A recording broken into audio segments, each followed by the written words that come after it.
दोपहर के 3 बजे हैं। अस्सलाम वालेकुम। ये रेडियो पाकिस्तान है। शहरियार अहमद से खबरें सुनिए।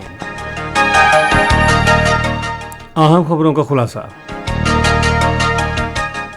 वज़ीर-ए-आज़म के ज़ेर सदारत वफाकी काबीना का इजलास इस्लामाबाद में हुआ, जिसमें मुल्क की मजमूई सियासी और इक़्तिसादी सूरत हाल पर गौर किया गया।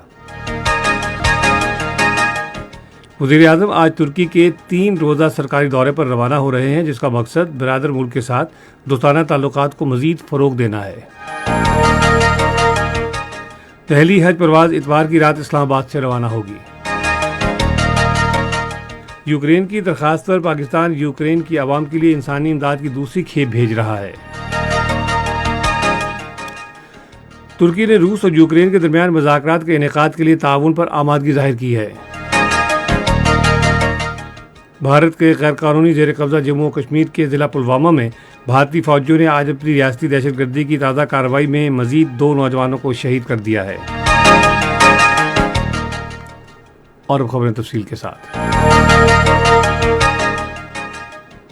वज़ीर-ए-आज़म शहबाज शरीफ की ज़ेर सदारत वफाकी काबीना का इजलास आज इस्लामाबाद में हुआ। इजलास में मुल्क की मजमूई सियासी और मुआशी सूरत हाल पर गौर किया गया। वज़ीर-ए-आज़म शहबाज शरीफ आज तुर्की के 3 रोज़ा सरकारी दौरे पर रवाना होंगे, जिसका मकसद बिरादर मुल्क के साथ दोस्ताना ताल्लुकात को फ़रोग़ देना है। वज़ीर-ए-आज़म का मनसब संभालने के बाद तुर्की का ये पहला दौरा होगा। वज़ीर-ए-आज़म अपने दौरे के मौके पर तुर्की के सदर रजब तैयब एर्दोगान से अलहदगी में मुलाकात करेंगे, जिसके बाद वफूद की सतह पर बातचीत होगी। दोनों रहनुमा दो तरफ़ा ताल्लुकात के तमाम शोबों समेत इलाकाई और आलमी अमूर पर तबादला ख्याल करेंगे। पाकिस्तान और तुर्की इस साल सिफारती ताल्लुकात के क़याम की 75वीं सालगिरह मना रहे हैं। वज़ीर-ए-आज़म पाकिस्तान तुर्की बिजनेस काउंसिल फोरम में शिरकत करेंगे और मुख्तलिफ शोबों से ताल्लुक़ रखने वाले तुर्की के अहम ताजिरों और सरमायाकारों से तफसीली तबादला ख्याल करेंगे। इन तक़रीबात के दौरान वज़ीर-ए-आज़म पाकिस्तान में सरमायाकारी के वसी मौक़ों से आगाह करेंगे। वो तुर्की की कंपनियों को पाकिस्तान में सरमायाकारी की दावत देंगे और पाकिस्तान और तुर्की के तिजारती और मुआशी ताल्लुकात मुस्तहकम करने की हौसला अफजाई करेंगे। उधर एक ट्वीट में वज़ीर-ए-आज़म शहबाज शरीफ ने कहा है कि पाकिस्तान और तुर्की के लिए वक्त आ गया है कि वो अपने शानदार बंधन से दो तरफ़ा ताल्लुकात को मज़ीद बेहतर बनाएं। शहबाज शरीफ ने कहा कि वो तुर्की रवाना हो रहे हैं। उन्होंने कहा कि ये इलाकाई रवाबित के फ़रोग़, तरक्की और मुश्तरका मंजिल के हसूल का दौर है, जो एक नई सोच का तकाज़ा करता है, और वो इन मामलात पर अपने भाई से तबादला ख्याल के ख़्वाह हैं। वज़ीर-ए-आज़म शहबाज शरीफ ने कहा है कि पाकिस्तान और तुर्की के दरमियान दो तरफ़ा इलाकाई और कसीर जहती फ़ोरमों पर करीबी इश्तराक मौजूद है। तुर्की के ख़बर रसां इदारे एनाडोलू को एक इंटरव्यू में उन्होंने कहा कि इलाकाई और आलमी मसाइल के बारे में पाकिस्तान और तुर्की यकसां ख़यालात रखते हैं। शहबाज शरीफ ने कहा कि जम्मू कश्मीर और शुमाली क़ब्रस समेत कौमी दिलचस्पी के तमाम अहम मामलात पर पाकिस्तान और तुर्की एक दूसरे की हिमायत करते हैं। वज़ीर-ए-आज़म ने कहा कि रवां बरस दोनों ममालिक सिफारती ताल्लुकात के क़याम की 75वीं सालगिरह मना रहे हैं।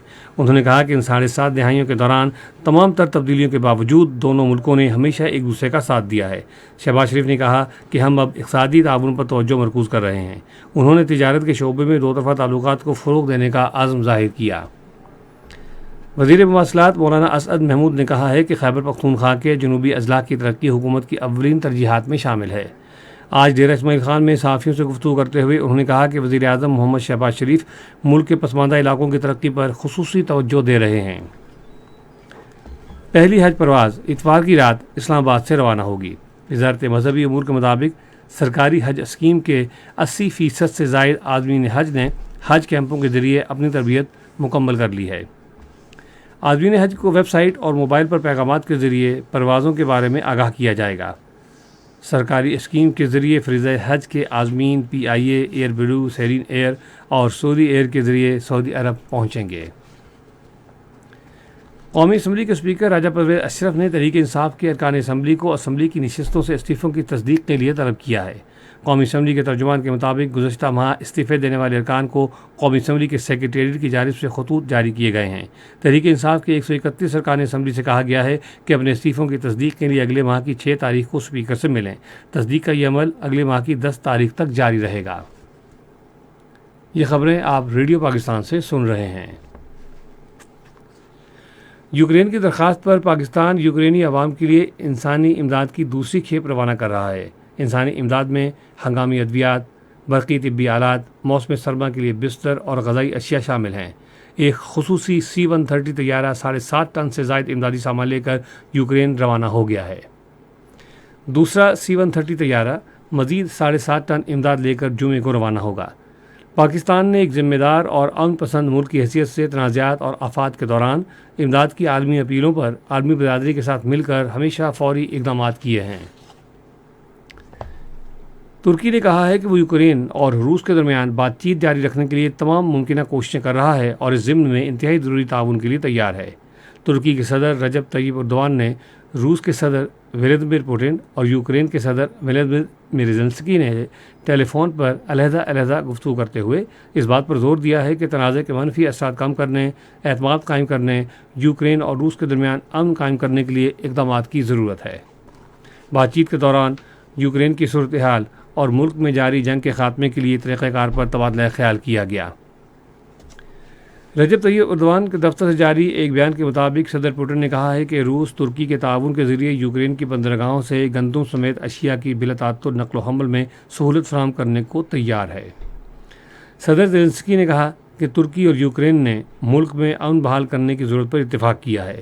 ادھر یورپی یونین کے رہنماؤں نے اس سال کے آخر تک روس سے تیل کی درآمدات میں 90% کمی پر اتفاق کیا ہے۔ بھارت کے غیر قانونی زیر قبضہ جموں و کشمیر کے ضلع پلوامہ میں بھارتی فوج نے آج اپنی ریاستی دہشت گردی کی تازہ کارروائی میں مزید 2 کشمیری نوجوانوں کو شہید کر دیا۔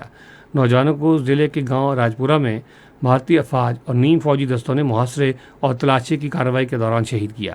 بھارتی افواج نے سری نگر، کپواڑہ، بارامولہ، باندی پورہ، شوپیاں، اسلام آباد، کلگام، ڈوڈا، راجوری اور پونچھ کے اضلاع میں بھی محاصرے اور تلاشی کی کارروائی جاری رکھی۔ جموں و کشمیر لبریشن فرنٹ کے چیئرمین محمد یاسین ملک کو، جنہیں بھارت کی کینگرو عدالت نے نام نہاد مقدمے میں عمر قید سنائی ہے، نئی دہلی کے تہاڑ جیل کے ایک علیحدہ سیل میں منتقل کر دیا گیا ہے۔ ان کی والدہ اور ہمشیرہ کو جیل میں ان تک رسائی نہیں دی گئی، جہاں کلوز سرکٹ کیمروں کے ذریعے ان کی تمام سرگرمیوں کی نگرانی کی جا رہی ہے۔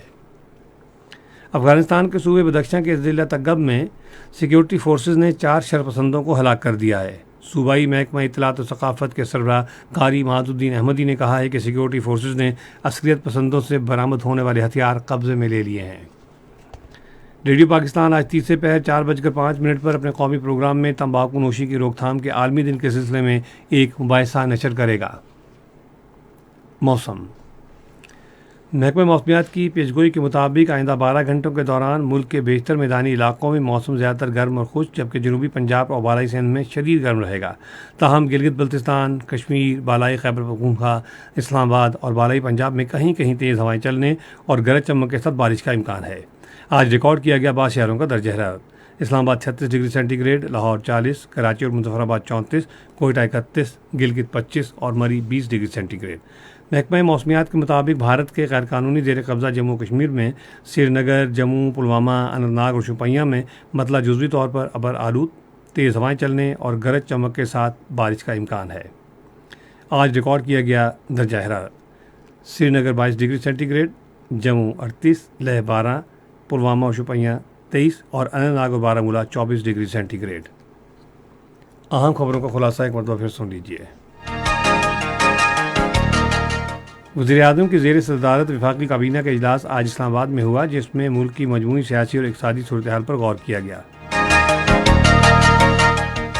وزیر اعظم ترکی کے 3 روزہ سرکاری دورے پر روانہ ہو گئے ہیں۔ پہلی حج پرواز اتوار کی رات اسلام آباد سے روانہ ہوگی۔ یوکرین کی درخواست پر پاکستان یوکرین کی عوام کے لیے انسانی امداد کی دوسری کھیپ بھیج رہا ہے۔ ترکی نے روس اور یوکرین کے درمیان مذاکرات کے انعقاد کے لیے تعاون پر آمادگی ظاہر کی ہے۔ بھارت کے غیر قانونی زیر قبضہ جموں کشمیر کے ضلع پلوامہ میں بھارتی فوجیوں نے آج اپنی ریاستی دہشت گردی کی تازہ کارروائی میں مزید 2 نوجوانوں کو شہید کر دیا ہے۔ اسی کے ساتھ خبریں ختم ہوئیں۔